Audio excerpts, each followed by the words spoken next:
საერთოდ ცოტა გავრცელებულია ესეთი გამარტივებული შეხედულება, რომ აი რატო უცბად არ შეგვეცეს რუსეთიდან, თქვათ, ნავთობის, გაზის მიწოდება. აქ არის მთელი დიდი კომპლექსი ურთიერთდამოკიდებულებებისა. თუნდაც აი ნავთობზე რო ვთქვათ, ნავთობის გადამამუშავებელი ქარხნები, როგორც წესი, არის აწყობილი რომელიღაცა ტიპის ნავთობის გადამუშავებაზე.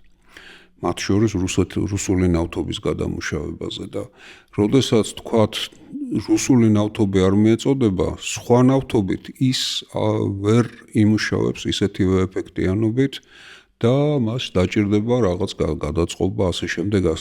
ამიტომ ესეთი ადვილი ჩასანაცვლებელი არც ნავთობი არ არის და მით უმეტეს გაზი, რომელიც მილსადენებით მიეწოდება მომხმარებელს, ამიტომ ერთი მხრიდან შიგა კავშირები უნდა იყოს.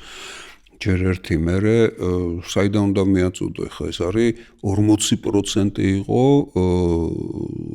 მთელი ევროკავშირის გაზის მოხმარებისათან მიეწოდება და ევროკავშირის ცენტრში, თქვათ, გერმანიაში, აქედან ავსტრიაში, ასე შემდეგ, ხო? ამის ახლა ერთბაშად ესე ადვილად ჩანაცვლება, რა თქმა უნდა, არ ხდება.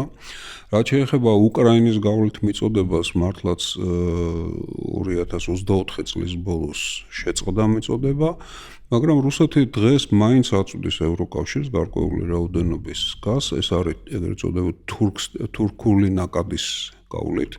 ეს არის მილსადენი, რომელიც ჭრის შავ ზღვას და შემდეგ თურქმეთის გავლით მიდის ბალკანეთის მიმართულებით და იქეთ აწვდის. მერე ნაწილდება იქ. ხო, მერე ნაწილდება იქ ბალკანეთის ქვეყნებში და ავსტრიამდე ადის.